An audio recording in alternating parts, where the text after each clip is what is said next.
Deus abençoe os irmãos. Deus abençoe também os irmãos que estão conectados através da internet. Vamos retomar a nossa leitura da mensagem à era de Éfeso.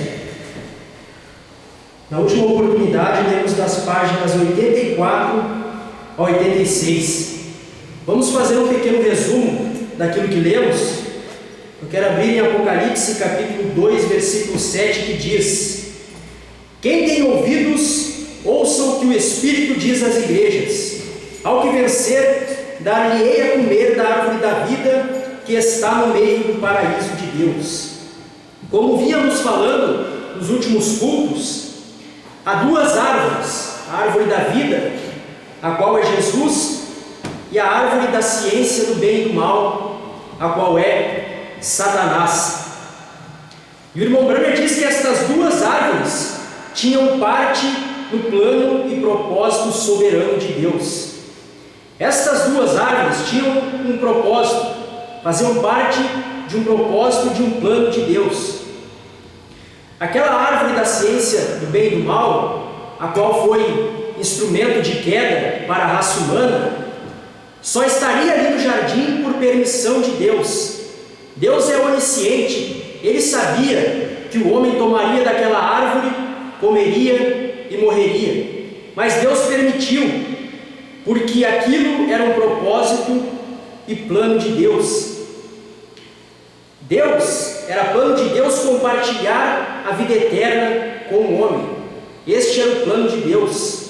Como diz em Efésios capítulo 1, versículos 4 ao 11, também em Apocalipse capítulo 13, versículo 8, que diz que o Cordeiro foi morto desde antes da fundação do mundo. Antes que a terra fosse fundada, antes que houvesse qualquer coisa, até mesmo anjos, Deus tinha aquele propósito em si, de se manifestar em carne na pessoa de Jesus Cristo e então executar o seu plano de salvação, o seu plano de redenção, para então assim compartilhar a vida eterna com o homem. E a vida eterna só seria compartilhada por Deus manifestado em carne. Deus teria que se manifestar em carne na pessoa do Filho de Deus, a qual é Jesus Cristo, para então conceder a vida eterna ao homem. A vida eterna, a Bíblia diz que está no Filho. Ele é o pão da vida que desceu do céu. Quem comer dele, da sua carne e do seu sangue, nunca morrerá.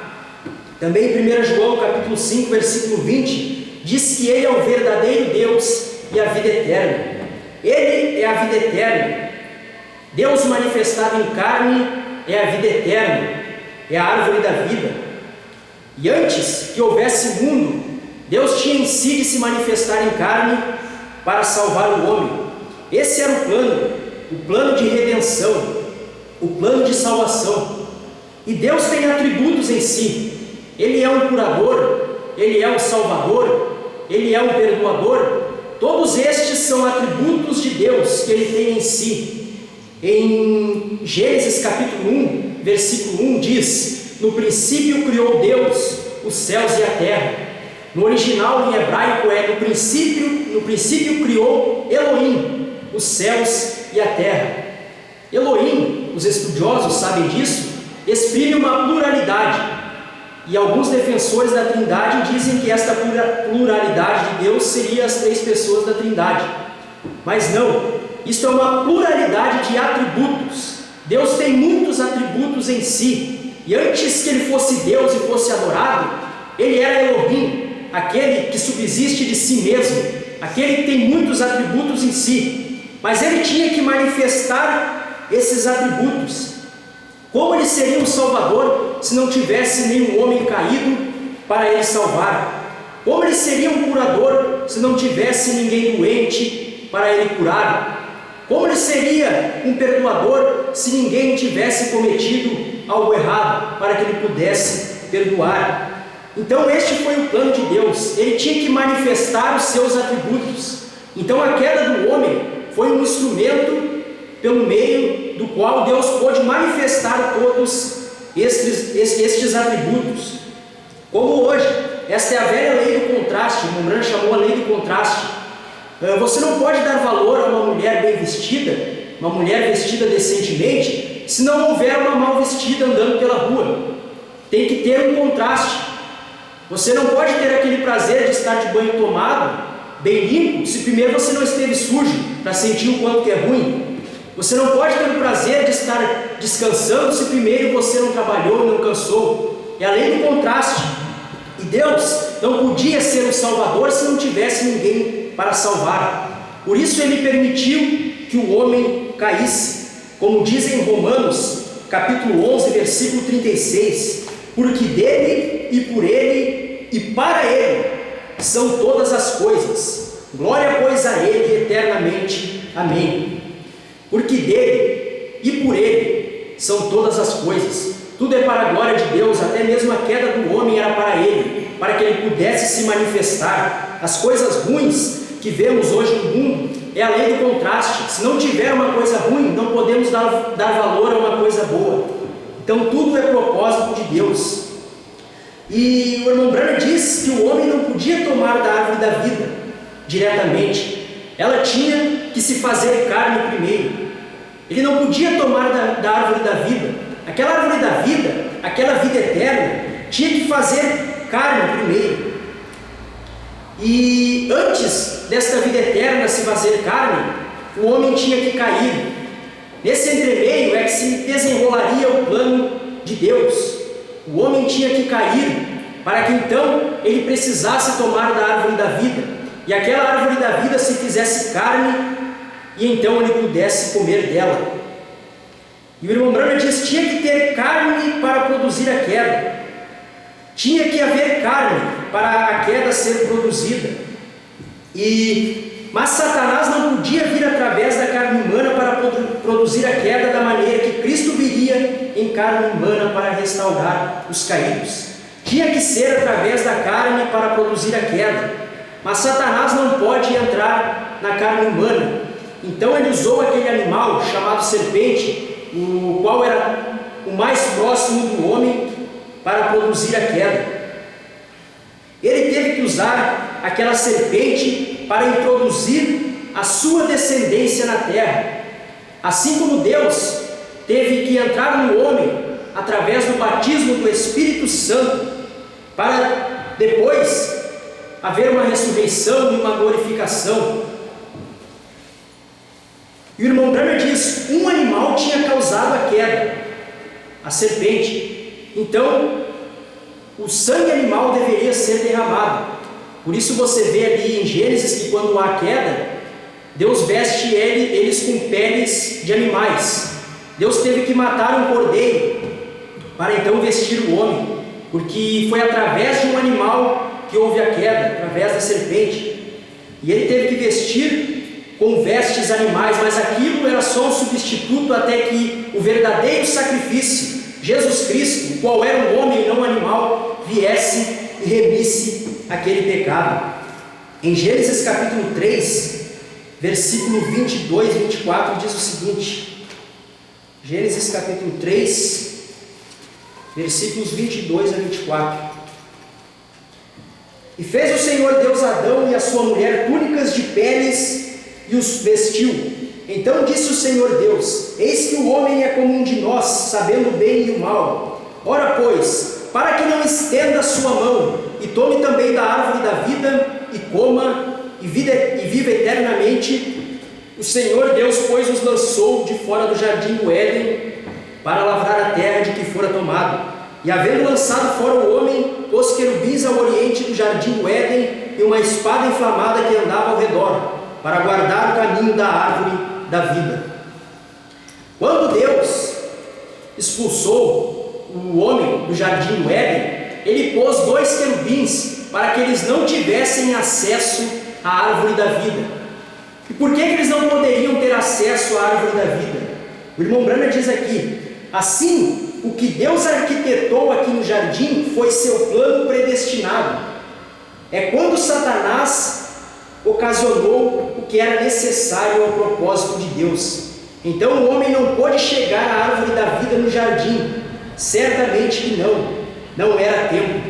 Deus teve que proteger aquela árvore da vida, pois não era tempo, pois o seu plano tinha que se desenrolar. o homem tinha que cair, tinha que padecer, para que então viesse Cristo, a árvore da vida, a vida eterna, e remisse o homem, então o homem pudesse ter acesso à árvore da vida.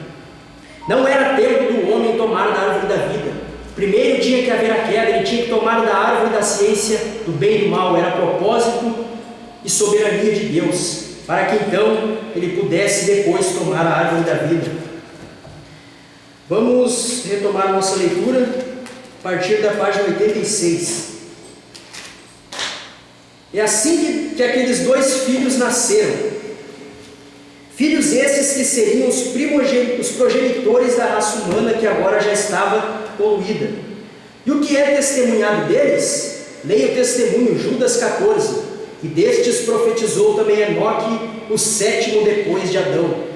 Gênesis 5 é o capítulo da genealogia de Enoque.